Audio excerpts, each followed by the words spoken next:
Hey everyone, JC here for Hidden Knowledge and welcome to the channel. Today I have a new Mandela Effect video for you guys, one that I think you guys will really enjoy. I know I haven't uploaded in a while, but I've just been waiting for a good batch of Mandela Effects before I made another video. And I think I got that for you guys now. Before I get started, I wanted to thank our sponsor for this video, Vikings War of Clans, and I'll speak a little bit more about them later. But for now, let's get into the video. This first one that I got for you guys is from a very famous actor. In fact, he's one of my favorite actors, Robert. And it has to do with his last name. We have two options here. We got De Niro all together, or De Niro with a space in between D and Nero. How do you guys remember this? And the correct answer is D space Nero. This to me changes how the last name should sound, and it just doesn't flow as nice as it used to before. I remember it, of course, as many people did, De Niro all together. And I want to thank Moneybag73 for this one. He is the one that I found it. Anyways, moving on. For our next possible Mandela Effect, we're going to be talking about the Smithsonian. How do you guys remember this? The Smithsonian Institute or institution? And apparently how it's always been, and the correct answer is institution, never institute. Now I would like to talk about our awesome sponsor, Viking World of Clans. Viking World of Clans is inspired by famous strategy RPG games from the 90s. One that comes to mind that I used to really enjoy was Diablo 1. However, of course, there's many others that many of us loved and played with dedication that today's kids would never understand. Most of today's games are about running, hiding, shooting. Vikings, on the other hand, gives you a deep strategic experience with a great 3D visual style. I personally enjoyed the rich Viking content with realistic, historical, accurate atmosphere. I also love the clan interactions, which keep me entertained and engaged. Help me support my channel by downloading Vikings free in my links in the description box down below, and you will receive a special bonus of 200 gold coins and a protective shield. Don't forget to look me up and join my Vikings clan under my nickname, and I'll see you in the game. This next one is quite interesting and one that I remember quite clearly, and it has to do with the name of a popular candy bar. Nestle Crunch. Is it with a C or with a K? The word crunch.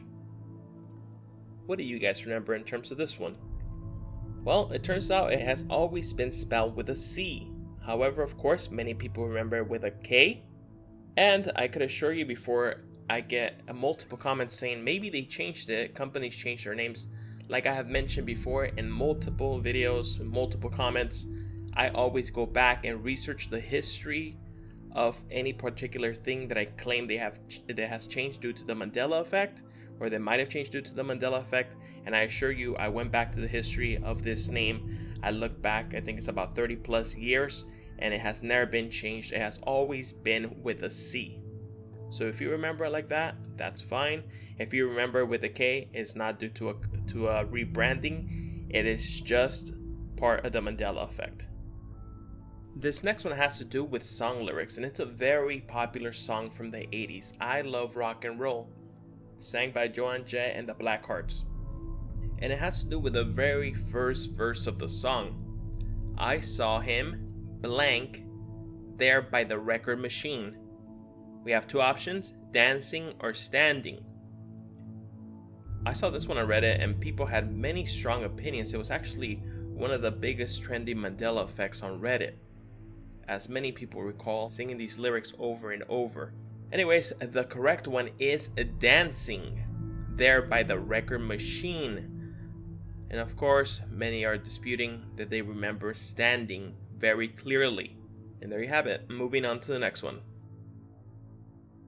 This next one is pretty interesting. It's a geographical Mandela effect. Usually I try to steer clear of these, as I think people have a really hard time remembering geography correctly. But there is a ton of these in the Mandela Effect community, even though I don't really cover them. However, I found this one particularly interesting, so I think we'll give it a shot. And it has to do with beautiful Hawaii. Think about Hawaii on a map. Hawaii is, of course, multiple islands. And of course, we have the Big Island, and multiple smaller islands. Now, when you think about the big island, do you think about the big island on top of the map, followed by the small islands, or the small islands with the big island on the bottom? And the correct answer is the small islands followed by the big island at the end. Of course, many are claiming that the big island used to be on top, followed by the small islands, but that's just not the case. And here is multiple maps, so you can see exactly what I'm talking about. And that's just what it is. What do you guys remember? Anyways, guys, that's gonna be it for today. I hope you enjoyed the video, and I wanted to give a special thanks to our sponsor, Vikings War of Clans, because without them, it wouldn't be possible. And I also wanted to announce that I'm gonna be working on a huge video that's gonna recap the past 4 years of the Mandela Effect, since the Mandela Effect basically began. And that's gonna be a really huge video, and I hope you guys will enjoy that one as well. And I'll catch you guys on the next one.